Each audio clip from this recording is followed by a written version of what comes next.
stood side by side after more than an hour face-to-face. Former rivals now on the same team. I look forward to enthusiastically campaigning for Governor Bush for the next 6 months between now and November. But the senator didn't look terribly enthusiastic, and it took some prodding from reporters to elicit the words the governor was eager to hear. I endorse Governor Bush. I endorse Governor Bush. I endorse Governor Bush. I endorse Governor Bush. I endorse Governor Bush. I endorse Governor Bush. By the way, I enthusiastically accept. So closed that chapter of Campaign 2000, and this one too. I asked his advice about the vice presidency. And I ask that I not be considered for Vice President of the United States.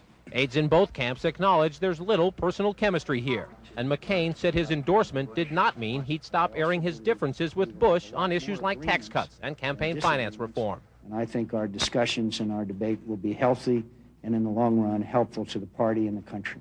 Many in the Bush camp resent that McCain has stayed in the spotlight in the 2 months since bowing out of the Republican race. And many Senate colleagues back in Washington were grumbling that McCain was a sore loser.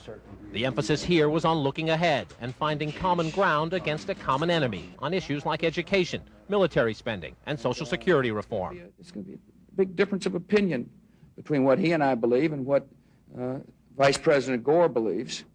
Vice President Gore is willing to accept the status quo. He's willing to think the current system is going to work, and we don't.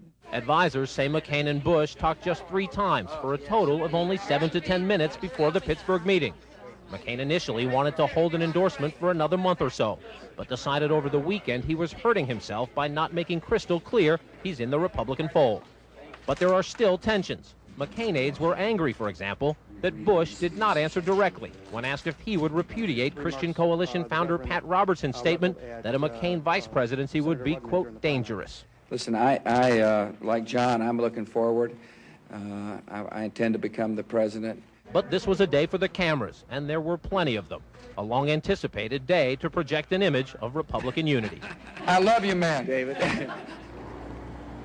Now, love might be a bit of a stretch, but both men had something to gain. Senator McCain wanted to prove his party loyalty and silence the critics who suggested he was being a sore loser. And for Governor Bush, it was another day to celebrate. Another reminder that for all the spotlight on McCain, it's the Texas governor who'll lead the Republican ticket this fall.